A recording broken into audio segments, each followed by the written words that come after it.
Après des années de service, je rentrais enfin chez moi pour Noël. Mais mon père m'a envoyé un message. Noël est mieux sans toi. Il vaut mieux que tu ne viennes pas. J'ai simplement répondu, compris. 5 jours plus tard, j'avais 10 appels manqués de ma famille dont un de leur avocat. Je m'appelle Pablo, j'ai 32 ans, et j'ai passé les 10 dernières années dans l'armée. Ce n'est pas une vie facile, mais j'ai toujours pensé que ça en valait la peine. Chaque mission, chaque nuit sans sommeil dans un coin oublié, je le faisais pour quelque chose de plus grand. Et pour être honnête, je le faisais pour ma famille, mes parents, ma petite sœur Lisa et mon grand frère Alex. J'ai toujours cru que mon sacrifice leur offrait une vie meilleure. Mais tout a changé avec un seul message, 5 jours avant Noël. Pour la première fois depuis des années, j'avais un congé pour rentrer chez moi, à Colorado Springs. J'étais en mission à l'étranger depuis 18 mois, et l'idée de passer les fêtes en famille me donnait de la force. Je m'imaginais la maison illuminée, l'odeur de la dinde, les rires. Ma mère faisait une tarte à la citrouille que j'adorais, et mon père, bien qu'il soit strict, avait l'habitude de s'adoucir un peu à Noël, du moins dans mes souvenirs. Le vol retour fut un enfer, escale à Francfort puis à Chicago avant d'atterrir à Denver. En attendant mes bagages, j'ai vérifié mon téléphone et vu un message de mon père. Ces messages étaient habituellement brefs. Appel en arrivant, ou ramène de la bière, mais celui-là était différent. Je l'ai lu plusieurs fois, incapable d'y croire. Noël est mieux sans toi. Il vaut mieux que tu ne viennes pas. Ce fut comme un coup de poing dans l'estomac. J'étais debout dans l'aéroport, les gens passaient à côté de moi, mais tout était flou. Je ne savais pas quoi penser. Mes mains tremblaient pendant que je rédigeais ma réponse. Je ne voulais pas paraître brisé, même si je l'étais. J'ai juste écrit, compris. J'ai éteint mon téléphone et je suis allé dans un hôtel proche de l'aéroport. Je devais y passer une nuit avant de prendre un bus pour Colorado Springs, mais désormais, je ne savais plus quoi faire. J'ai voulu appeler mon père pour lui demander une explication, mais je ne l'ai pas fait. S'il ne voulait pas que je rentre, je n'allais pas le supplier. Cette nuit-là, je n'ai pas pu dormir. Je suis resté assis sur le lit à repenser aux dernières fois où j'avais parlé à ma famille. Rien ne semblait anormal. Ma mère disait toujours qu'elle était fière de moi. Lisa m'envoyait des mèmes et me demandait des conseils.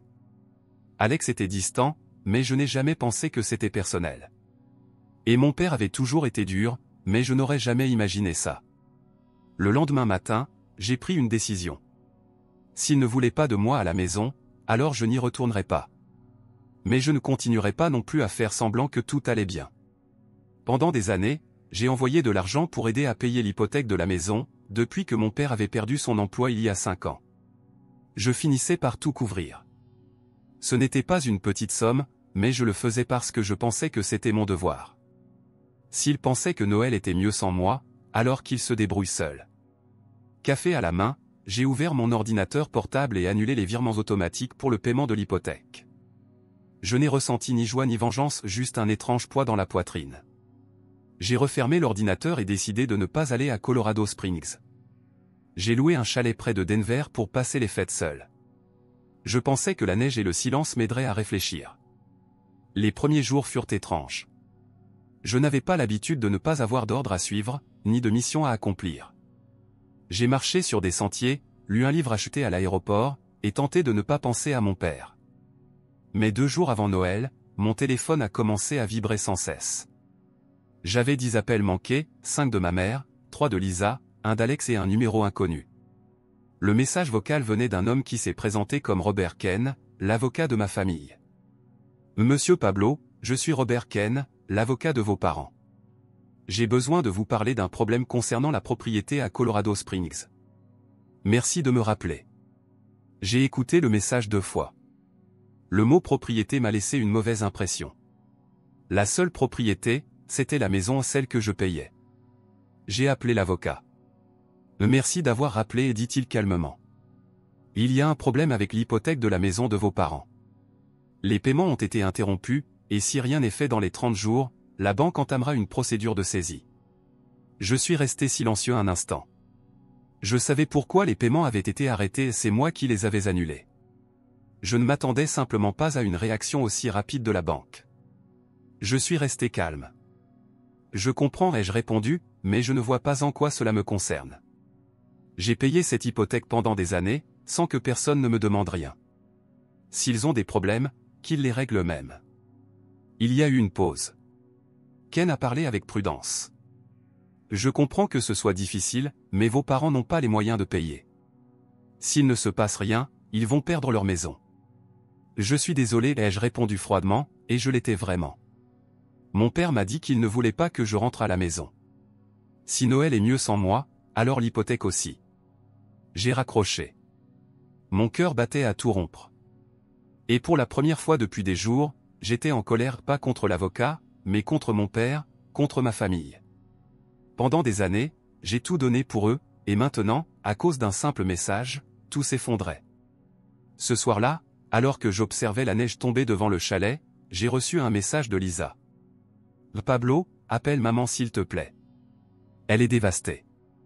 Je ne sais pas ce qui se passe avec papa, mais on a besoin de toi. Je n'ai pas répondu.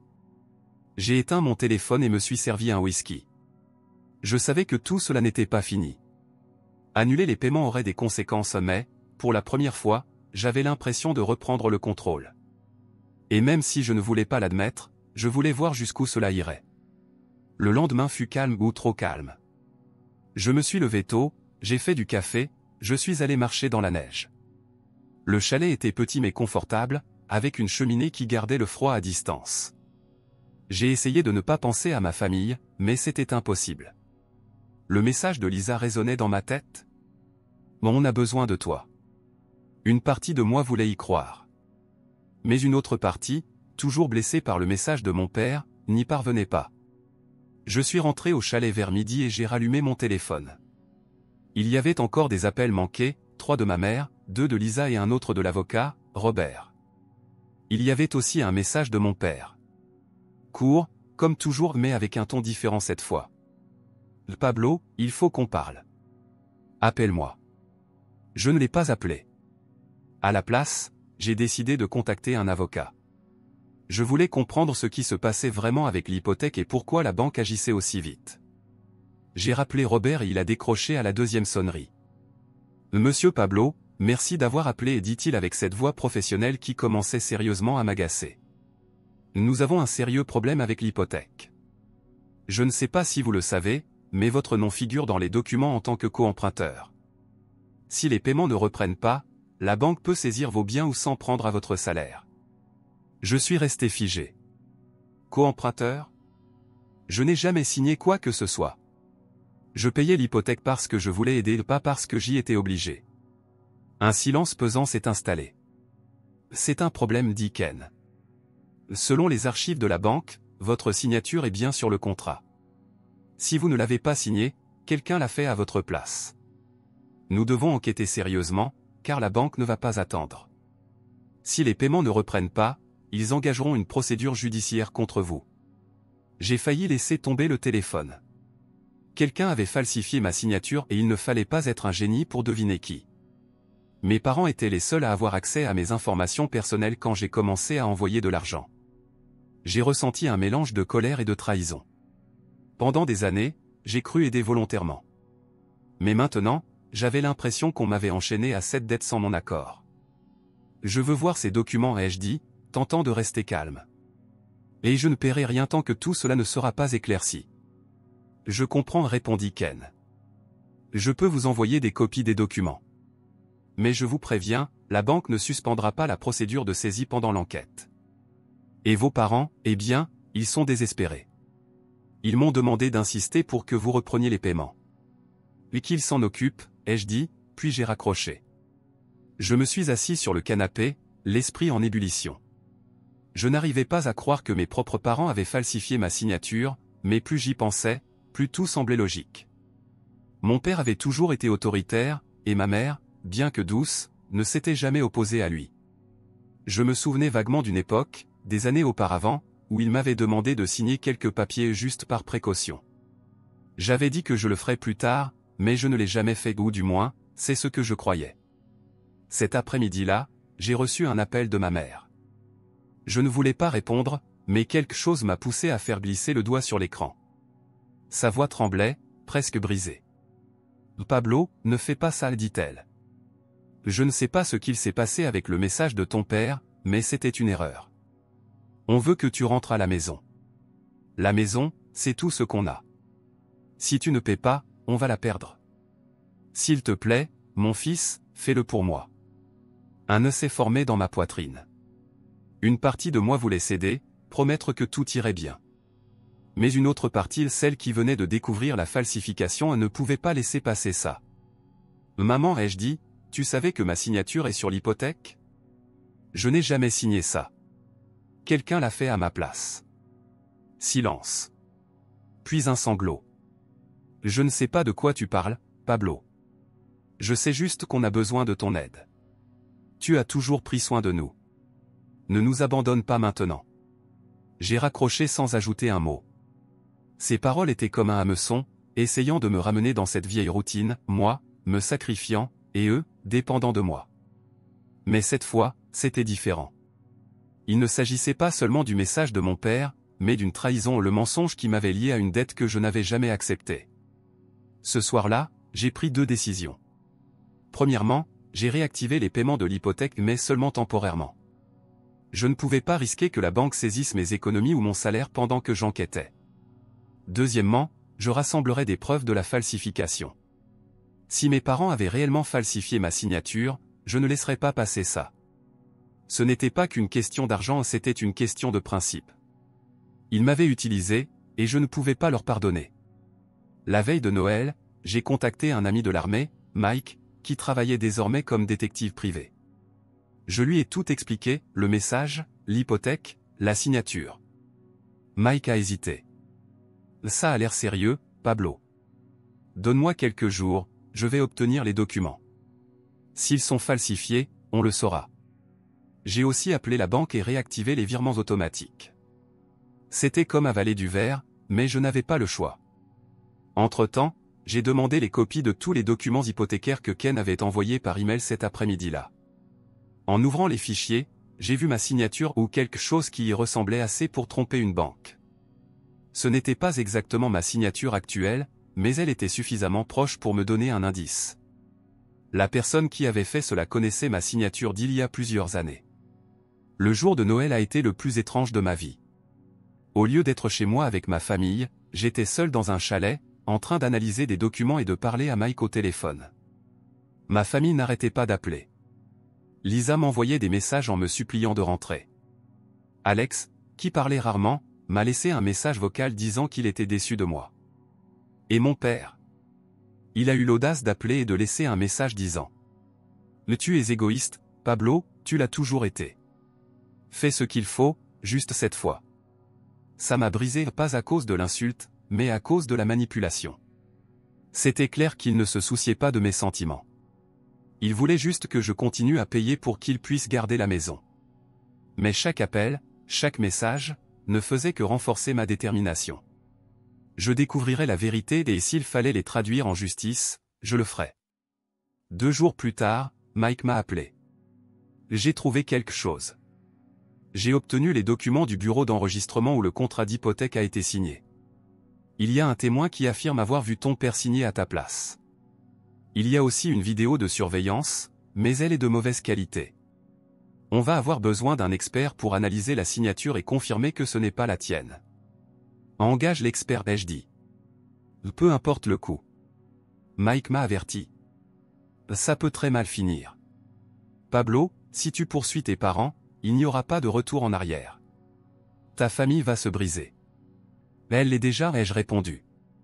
Les jours suivants furent une véritable montagne russe. Je parlais avec Mike presque tous les jours pendant que l'expert analysait la signature. J'ai également engagé une avocate, une femme nommée Sarah Lopez, réputée pour être implacable dans les affaires de fraude. Sarah a examiné les documents et confirmé mes pires craintes. La signature n'était pas la mienne, et nous avions suffisamment de preuves pour intenter un procès. Mais elle m'a averti que la procédure serait longue, et que la banque pourrait encore essayer de me tenir pour responsable en tant que signataire jusqu'à ce que tout soit résolu. Pendant ce temps, ma famille n'abandonnait pas. Ma mère appelait en pleurant, disant qu'elle tombait malade à cause du stress que je provoquais. Lisa m'a envoyé un message disant qu'elle ne me pardonnerait jamais si la maison était perdue. Et mon père, il a été le pire. Il a appelé un soir, sans même me saluer, et a dit « Si tu continues comme ça, tu vas le regretter. Tu ne sais pas de quoi je suis capable. » Je n'ai pas répondu, mais ces mots sont restés dans ma tête. Pour la première fois, j'ai eu peur non pas de perdre la maison, mais de ce que mon père pouvait faire. Il avait toujours été un homme dur, mais je n'aurais jamais imaginé qu'il en arriverait là. Et pourtant, cette peur m'a donné encore plus de raisons d'aller jusqu'au bout. S'ils avaient falsifié ma signature, s'ils m'avaient piégé dans une dette sans mon consentement, ils devaient en assumer les conséquences. À la fin de cette semaine-là, j'avais un plan. Je continuerais à payer l'hypothèque pour me protéger de la banque, mais en parallèle, je réunirais toutes les preuves nécessaires. Sarah préparait déjà le dossier, et Mike récupérait de nouveaux documents. Je savais que cela finirait au tribunal et, même si j'hésitais à l'admettre, une part de moi était prête au combat. Noël était passé, mais la véritable tempête ne faisait que commencer. Ma famille pensait encore pouvoir me manipuler, mais elle ne savait pas que je n'étais plus le même Pablo qui était parti à l'armée 10 ans plus tôt. Cette fois, j'allais me défendre même si cela signifiait les affronter tous. Les mois suivants furent une véritable tornade. J'ai continué à payer l'hypothèque pour éviter que la banque ne s'en prenne à mes économies, mais chaque paiement était comme un coup de poing dans l'estomac. Pendant ce temps, mon avocate Sarah Lopez et mon ami Mike travaillaient sans relâche pour monter un dossier contre mes parents pour falsification. Ce n'était pas seulement une affaire d'argent, c'était une affaire de trahison. Ils m'avaient utilisé, et je ne pouvais pas laisser ça impuni. Sarah a été essentielle. C'était une avocate redoutable, du genre qui ne recule devant rien. Nous avons analysé chaque document, chaque email, chaque preuve. Mike a engagé un expert en graphologie. Il a confirmé, la signature sur le contrat hypothécaire n'était pas la mienne. La vidéo de la signature au bureau d'enregistrement, bien qu'assez floue, montrait clairement mon père en train de signer quelque chose en discutant avec le notaire. Ce n'était pas une preuve définitive, mais combinée au témoignage des employés du bureau, qui se souvenaient du comportement étrange de mon père ce jour-là, nous avions un dossier solide. Ma famille, elle, ne restait pas les bras croisés. Ma mère continuait à appeler, en pleurs, disant qu'elle tombait malade à cause du stress. Lisa m'envoyait des messages remplis de colère, me traitant de traître. Alex, habituellement neutre, m'a envoyé un message pour me dire qu'il avait honte de moi. Et mon père, il est allé encore plus loin. Un soir, il a appelé avec une voix glaciale et m'a dit « Si tu poursuis ce procès, je vais te détruire. Tu ne sais pas à qui tu as affaire. » Ces mots m'ont glacé le sang, mais ne m'ont pas arrêté. Au contraire, ils ont renforcé ma détermination. Sarah m'a prévenu que le procès serait difficile non seulement sur le plan juridique, mais aussi émotionnel. Tu seras dans une salle d'audience, face à tes parents, en les accusant de fraude, m'a-t-elle dit. Ce n'est facile pour personne. Mais j'avais déjà franchi ce point de non-retour. Il n'y avait plus de marche arrière. Le procès a été fixé un vendredi matin, dans une salle d'audience à Colorado Springs. 4 mois s'étaient écoulés depuis Noël, et même si je vivais toujours dans le chalet à Denver, j'ai dû faire le déplacement. En arrivant au tribunal, un nœud s'est formé dans mon estomac. La salle était petite, aux murs grisâtres et à l'odeur de produits ménagers bon marché. Sarah était à mes côtés, relisant ses notes. Mike était au premier rang, m'adressant un regard de soutien. De l'autre côté de la salle se trouvaient mes parents. Ma mère avait l'air d'un fantôme, les yeux rouges et les mains tremblantes. Mon père, en revanche, me fixait avec une fureur que je ne lui avais jamais vue auparavant. Lisa et Alex n'étaient pas présents, mais Sarah m'a dit qu'ils avaient envoyé des déclarations en soutien à mes parents. Ça m'a fait plus mal que je ne l'aurais cru. Je pensais que Lisa, au moins, serait de mon côté, mais je m'étais trompé. Le juge, un homme âgé aux grandes lunettes, entra dans la salle et ouvrit l'audience. Sarah présenta notre dossier avec précision. Elle expliqua comment j'avais payé l'hypothèque pendant des années sans savoir que ma signature figurait sur le contrat en tant que co-emprunteur. Elle présenta l'analyse de l'expert en signature, la vidéo du bureau d'enregistrement, ainsi que les témoignages des employés. Chaque élément était comme un marteau écrasant les mensonges de mes parents. Leur avocat, un homme nerveux nommé Greg Turner, tenta de les défendre en affirmant que j'avais donné verbalement mon accord pour être co-emprunteur, et que mes paiements en étaient la preuve. Il essaya aussi de faire passer mes parents pour des victimes, disant qu'ils avaient agi par nécessité après avoir perdu leur emploi.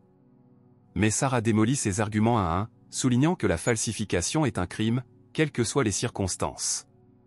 quand vint le moment des témoignages, j'avais l'impression de marcher sur des braises. J'ai été appelé à la barre, sous le regard perçant de mon père. J'ai raconté mon histoire, comment j'avais commencé à payer l'hypothèque pour aider, que je n'avais jamais signé quoi que ce soit, et comment j'avais découvert la falsification après le message de mon père. L'avocat adverse a essayé de me piéger en me demandant pourquoi j'avais continué à payer si je n'étais pas d'accord. J'ai répondu calmement, parce que je ne voulais pas que la banque saisisse tout pendant que j'enquêtais sur ce qu'ils avaient fait. Puis ce fut au tour de mon père. Il se leva la tête haute, comme s'il maîtrisait la situation. Il déclara qu'il n'avait jamais falsifié quoi que ce soit, que je lui avais donné la permission d'utiliser ma signature. Mais quand Sarah commença à l'interroger, il perdit pied. Il n'a pas pu expliquer pourquoi aucun document ne contenait mon autorisation, ni pourquoi la vidéo le montrait en train de signer à ma place. Sa voix trembla et, pendant un instant, j'ai vu quelque chose que je n'aurais jamais cru voir chez lui, la peur. Ma mère ne témoigna pas. Sarah préféra ne pas la forcer, car elle semblait sur le point de s'effondrer. Mais son silence disait tout. Elle savait ce qu'ils avaient fait et ne pouvait pas le défendre. Le procès dura plusieurs jours, mais sembla une éternité. Quand le juge rendit enfin son verdict, j'eus l'impression de pouvoir respirer à nouveau. Il déclara que la signature avait bien été falsifiée, et que je n'étais pas légalement responsable de l'hypothèque. Il ordonna que mon nom soit retiré du contrat, et que la banque n'ait pas le droit de me poursuivre. Plus important encore, il déclara mes parents coupables de fraude. Ils n'iraient pas en prison, mais furent condamnés à payer une amende et furent placés sous enquête par la banque. Lorsque le juge termina, mon père se leva et quitta la salle sans me regarder. Ma mère resta assise, en larmes, silencieuse. J'ai voulu m'approcher, lui dire quelque chose, mais Sarah m'en empêcha. « Donne-leur du temps, dit-elle. Ce n'est pas fini, mais aujourd'hui, tu as gagné. » Ce soir-là, je suis rentré au chalet et je me suis servi un whisky, comme la nuit où tout avait commencé. Mais cette fois, je ne ressentais ni colère, ni peur. Je ressentais du soulagement, mais aussi un grand vide. J'avais gagné le procès, mais perdu ma famille. Personne ne m'a appelé après le verdict. Ni Lisa, ni Alex, ni ma mère, ni mon père. Je savais que, probablement, nous ne nous reparlerions jamais. Une semaine plus tard, j'ai reçu une lettre de la banque. Ils avaient entamé la procédure de saisie de la maison de mes parents. Comme mon nom n'était plus lié à l'hypothèque, je n'avais plus aucune obligation de payer. Mais Mike m'a appris que mes parents n'arrivaient pas à couvrir la dette. La maison, celle où j'avais grandi, allait sans doute être perdue. Une partie de moi se sentait coupable. Mais une autre se souvenait du message de mon père. Noël est mieux sans toi. Ils avaient choisi ce chemin. J'ai décidé qu'il était temps d'aller de l'avant. J'ai parlé avec Sarah et nous avons décidé d'engager une procédure civile contre mes parents pour les années durant lesquelles j'avais payé l'hypothèque sous de faux prétextes. Ce n'était pas par vengeance, c'était par justice. Si je gagnais, l'argent pourrait m'aider à recommencer, peut-être même à acheter ma propre maison. J'ai aussi parlé à mon commandant et demandé une mutation vers une autre base, loin du Colorado. Je ne voulais plus être prisonnier du passé. Avant de partir, j'ai reçu un dernier message de Lisa. Il était court, mais m'a donné une lueur d'espoir. Désolé, Pablo. Je n'aurais pas dû me retourner contre toi. Un jour, j'espère que tu te réconcilieras avec maman. Je t'aime. Je n'ai pas répondu, mais j'ai gardé le message. Peut-être qu'avec le temps, je pourrais reparler avec elle, peut-être même avec ma mère. Mais avec mon père, je savais qu'il n'y avait plus rien à sauver. Pendant que je faisais mes valises dans le chalet, j'ai regardé par la fenêtre. La neige continuait de tomber, comme cette nuit-là avant Noël. J'avais perdu beaucoup de choses. Mais, pour la première fois depuis des années, je me sentais libre. La falsification, le procès, la trahison, tout cela m'avait brisé. Mais cela m'avait aussi rendu plus fort. Je ne savais pas ce que l'avenir me réservait. Mais j'étais prêt à l'affronter. Et ainsi, avec une valise à la main et un avenir incertain, j'ai quitté le chalet. Et refermé la porte. Commentaire Madame Reddit. Il est incroyable de voir à quel point sa propre famille peut trahir aussi cruellement quelqu'un qui ne cherchait qu'à aider. Pablo a fait preuve d'une force que peu de gens possèdent. Il a affronté l'abandon, la pression émotionnelle et même les menaces de son propre père pour obtenir justice. Parfois, il faut tout perdre pour enfin se retrouver. Et ainsi s'achève une nouvelle histoire bouleversante de Reddit. Si vous avez aimé, laissez un like, partagez et abonnez-vous à la chaîne pour découvrir d'autres récits poignants. Ne manquez pas le prochain épisode.